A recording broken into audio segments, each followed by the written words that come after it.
কংগ্রেসের মুখপাত্র এবং বিশিষ্ট আইনজীবী কৌস্তব বাগচি তিনি কংগ্রেস পদত্যাগ করে বিজেপিতে যোগ করেছেন।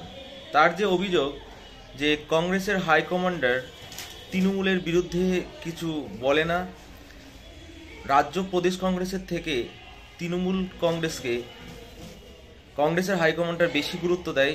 সন্দেশখালি নিয়ে কংগ্রেসের হাইকমান্ডাররা তেমন কিছু কথা বলেননি তৃণমূল কংগ্রেসের বিরুদ্ধে।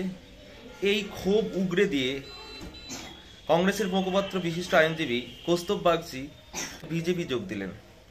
তিনি বিজেপি যোগ দেওয়ার আগে সন্ময় বন্দ্যোপাধ্যায়, যিনি বিজেপির হয়ে বেশ কদিন লড়ছিলেন, সেই সন্ময় বন্দ্যোপাধ্যায়ের কাছে তিনি পরামর্শ নিতে পারতেন, কারণ তিনি বুঝতে পেরেছেন সন্ময় বন্দ্যোপাধ্যায় যে বিজেপির সঙ্গে তৃণমূলের যে আঁতাত, বিজেপির সঙ্গে তৃণমূলের যে সমঝোতা তিনি বুঝতে পেরেছেন। এবং সন্ময় বন্দ্যোপাধ্যায় বাবু তিনি বিজেপির রাজ্য সভাপতি সুকান্ত মজুমদারের একটা খোলা চিঠি লিখেছেন।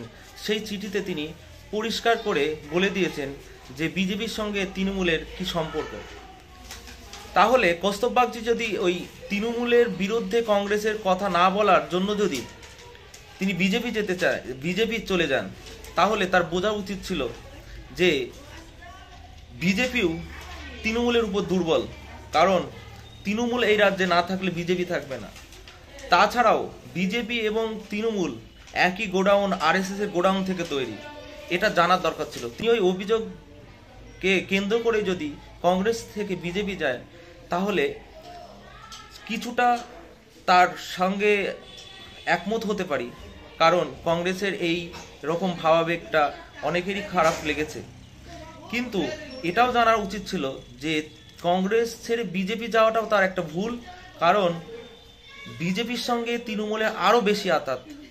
তাই কংগ্রেস নেতা বিশিষ্ট আইনজীবী দলত্যাগ করে বিজেপিতে যোগ দেওয়া এটা মোটেই উচিত হয়নি আমার বলে মনে হয়, কারণ যাহা বিজেপি তাহাই তৃণমূল।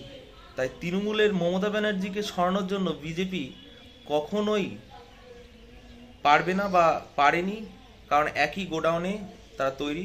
আর তৃণমূলও বিজেপির বিরুদ্ধে লড়তে পারবে না।